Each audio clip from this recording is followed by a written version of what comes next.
Welcome to another edition of Anglican Unscripted. This is episode 254, the political edition, a special edition, really. I'm Kevin Carlson. I'm the Reverend Peter Stacks, geeky election guy old, and today is the 3rd of November 2016, and it's only 5 days till Trumpageddon.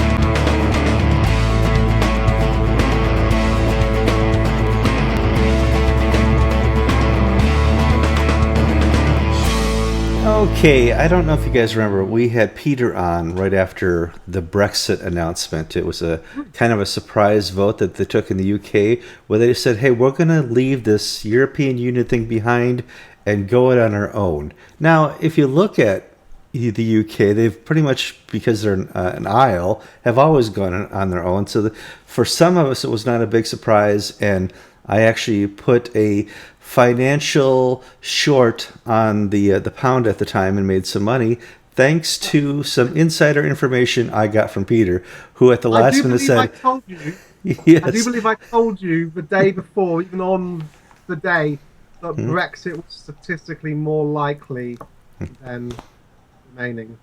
So here we have the option of a Trexit. Trump and Hillary are running for election for the office of president in 2016. And is this Anglican? No. Is this unscripted? Yes. And because it's unscripted, we get to talk about things that are not always, found in the prayer book. And we're going to do that here because I have a statistician on staff. And his name is Peter Old, and he deals with models and statistics all day long. And for the fun of it, just for the pure fun of it, he puts together... And for the slight financial benefit of it as well. He puts together models all the time of things that you and I really like, what? Well, let's talk about what. The what here is how do statistics work in determining outcomes? Right, so let's talk about trying to predict the outcome of the US presidential election. Okay, using numbers. Okay, now what we do, and we'll dive into it in a bit greater detail. But what we do is essentially that we take all the opinion polls in a particular state, and we look at what they're telling us. We look at what they're telling us about roughly where the support is for each candidate and how it's how the probability of that where the support is distributed. And we run simulations. So, for example, in my model, I run 10,000 simulations of the election every time I update. And on the basis of that, we can say X or Y is A and B % likely to happen. That's basically that's what I do. That's what the Nate Silvers of this world do, and so on. I've been doing it since around 2008 was the first election that I did it seriously for. That was the European election here in the UK, and I beat all the polling firms and made a tidy sum on the betting markets. I've been doing it since then. Now, in America, we do things different. We have what's called an electoral college, which gives weight to each state. State like Florida has a weight of 28. A state of Utah has a weight of 6, and it's based on the population of the state. And so Florida gets 28 votes towards the president based on the majority of votes in that state. So if the majority goes for Hillary, Hillary gets all 28 of those electoral votes. And she needs to compile 270 electoral votes in order to win the election. So your model takes all that into consideration, the strange way we do it here? Okay, good. All right. So what we do is that, and Florida's a great example. I'll talk about how I forecast Florida, right? But what we do is there are at the moment for me 16 states that are worth predicting, right? So there are 34 plus DC, right? Which are which we pretty well know that one's going to go to Trump, that one's going to go to Clinton, okay? And there are 16 states in the middle. Florida is one of them, where actually it could possibly still go either way, and they're the ones that are worth updating. So let's look at Florida, okay? The latest survey that has come out, the one that published this morning, a survey from SurveyMonkey, SurveyMonkey, and they have Trump at 44% and Clinton at 47%. Okay, now what does that mean? It does not act. Okay, you froze for a second. Oh, that's a great freeze too. Let's see if you come on back. Hello? 900. They've asked Yep. 2,901 people who they're going to vote for, and they did it yesterday and the day before. Okay, now those 2,901 voters are not all of the voters in Florida. There are a few more voters, so it's what we call a sample. Okay, so we know from statistics that we can assume various things about how probabilities are distributed and different assumptions that you can make. I make one assumption, Nate Silver and his mom make another assumption, other people make assumptions. So when the SurveyMonkey poll says Trump's vote is 44%, what they actually mean is there's a distribution of probabilities of what Trump's vote is, and the most likely is 44%, or something around 43.78, right? But actually, it could be anywhere, and it's probably 95% likely to be between 41 and 48 or 47, but more likely to be towards the center. So that gives us a distribution of probabilities, okay? And then what we can do is we can use that distribution of probabilities to essentially roll a dice and say, where on that curve do we land this time round? And we roll a dice for Clinton, and we say, where does she land? And if we're very clever, we use things called covariances, which look at when one candidate's vote goes up, does the other candidate's vote go up, or does it go down? And if by how much?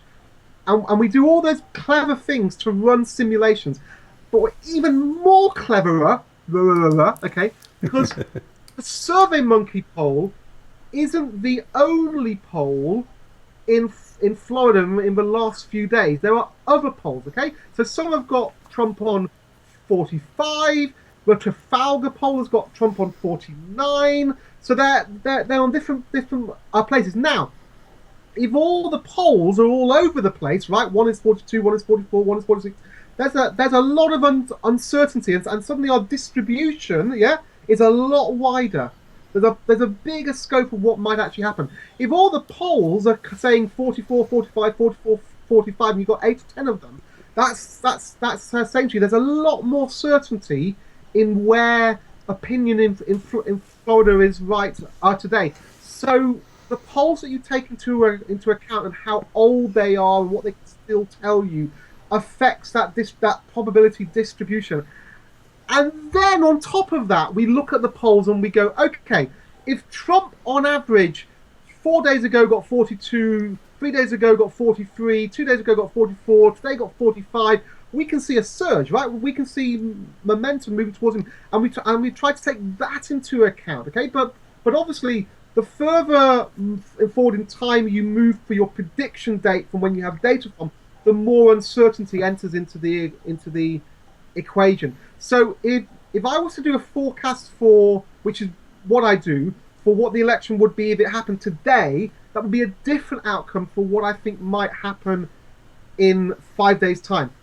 So well, I want to talk real quick here about we see polls and they say plus or minus 5%, plus or minus 6%, plus or minus, but that's not 6%. It's actually a 12% gap. Explain how the variances work. Okay, so I don't quite understand your question, but let's be clear, okay? One single opinion poll by itself, right? If you get excited, your candidate suddenly jumps up 3 points and the other one comes down three points and so on, then you don't understand mathematics. Okay, but let me explain. When we get poll results here in America, they will take a sample and they will say the poll is within 3% margin of error. Right. Okay. I see. Okay. So the margin of error is normally what we call a 95% confidence interval. Okay, which is it's 95% likely to be 3% either side of the figure that we give you, and that's exactly what I've been talking about. Okay, but in terms of interpreting poll movements, if you're not a hard sums geek like myself, okay, what you're looking for is look at a state's polls, look at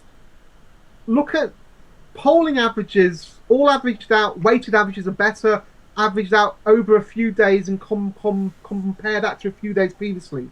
Or better still, look at the same firm and look whether that is changing over time. Okay, single polls, single movements, because if we have a probability distribution, you're always going to get movement, right, up and down a movement. So if you've got like a kind of oscillating pattern, that single up or down is irrelevant. It's whether the oscillating pattern over time goes up or goes down that is the issue. Okay. And this is I see so many clickbait style. This is the end for Trump. This is the end for Hillary. So one poll that put Trump in the lead somewhere, and suddenly it's all over for Clinton. Well, no, it's not, because the other polls in that place are saying the opposite. So I crunch all those numbers. And that gives me some real insight. It tells me what the distribution of possible outcomes are, but it also means that I can go into individual states and look at how they're performing and what Trump needs to do to win, right? Whether you think that's a great idea or Trumpageddon, right? What Trump needs to do to win and whether he's likely to do that. So for me, at the moment, Trump is going to win Ohio unless nothing changes, okay? And Arizona and Nevada are looking like they're going to him. But we've got these 4 or 5 states. Well, hold on. Let me look at my map here, and I'm going to mark. You said Nevada, Utah, Arizona. That gets Trump up to 181. Arizona, Nevada, okay? Yeah. I think. We can go through all 16 swing states. If you want, if that would make your day, okay? No, I would, because we don't have time. Exactly. In fact, you are down to 5 minutes. Let's do the 5 key states. Okay. That Trump has to win. Okay. Michigan. Okay. Michigan. Okay. Well, he doesn't have to do Michigan if he wins the West. Well, if he wins the entire West, no, but he needs to. But really, he needs a good showing in Michigan. If the election happened today, he'd be about 2.5% behind Clinton, and he's only picking up about 0.1, 0.2% a day. He's not going to win at the moment in Michigan. Okay, the same goes for Minnesota. Okay, in the Midwest, in that kind of area.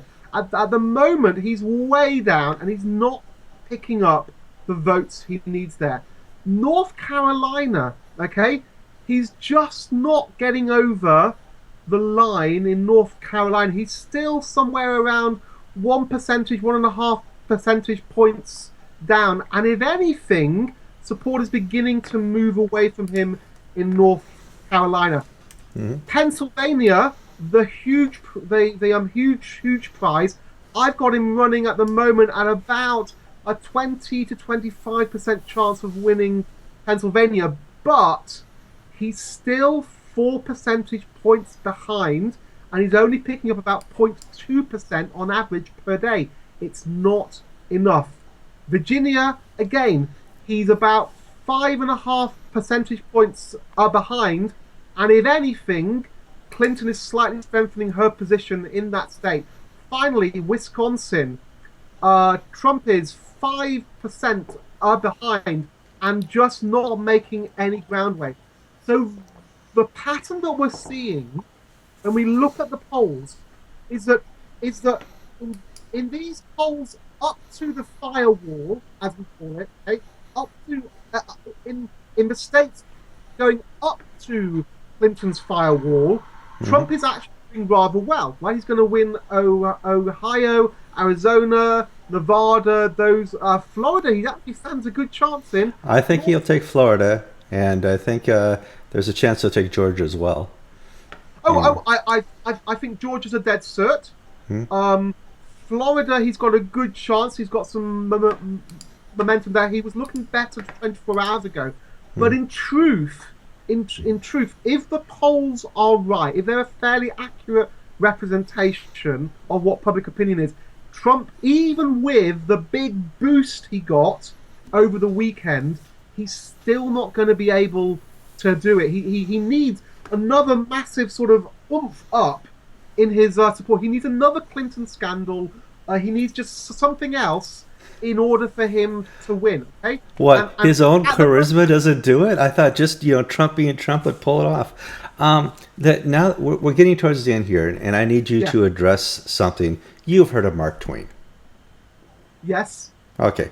Mark Twain's famous quote about politics is lies, damn lies, and statistics. Yes. Okay. Statistics can be used to prove anything. Yeah. So here's the thing. When people say statistics, they mean one of two different things, okay? When I say statistics, I mean probabilities, distributions, ratios, and doing mathematics around probability. When most people say statistics, they mean data. They just simply mean information. But statistics is about taking information and making value from it, right? It's modeling statistics. Modeling data, okay? Right, okay. So what I'm doing is modeling the data. So, and the model data says if you want to place a bet today, place it on Clinton. Okay. Yeah. And in fact, place it on Clinton doing fairly well. Now, I also see over there you have it. Our country doesn't have official betting. We have Las Vegas and odds and all that type of thing. You have padding polls over in what's it called? Your official people can call, make bets. So I have no idea what you're talking about. There's a organization, Paddington, or what's it called? One of the places you can call and make bets in England. Bookmaker. Okay, bookmaker, whatever. I have not finished my coffee yet. It's not, come on. Hold on. All right, we're up at 17 minutes. Okay, Based on November 3rd, who will be elected president next week? Based on the betting markets, it will be Clinton. Unless something dramatic happens. And the really interesting betting now, I think, is on individual states. And it's on North Carolina and Florida, Arizona, and Nevada. They're the four states that I would bet on. But see, I don't place my money until the day of the vote. And what I look for is the probabilities I think are going to happen, and the probabilities that the market says are going to happen. And where there's a disconnect, I either go short or long, depending on that. And that's how I make my money, and I've done that fairly successfully. Apart from 2015 in the UK, which was a polling disaster, where I only and we're going to finish up with that. Statistics and mining. The whole world told me that there's no way that the UK was going to Brexit. Apart from me. Yeah, well, you at the last minute said, oh boy. I remember the old boy, because that was a way for me to short the market, and thank you for that. However, in the end, polls don't matter as much as turnout to vote. Yes. So the big and this will be on next Tuesday. This may be key. Okay, and this is also a really interesting thing about why the polls might be wrong. Okay, the polls will not be wrong because the pollsters don't know what they're doing. The polls might be wrong because a lot of people who don't normally vote are going to vote, right, or may vote, right. So lots of people who didn't normally vote voted in 2008 for Barack Obama. Okay, so the question is, will the Republican versions of those voters turn out? Will the disenfranchised white blue-collar workers, will they turn out and vote for Trump?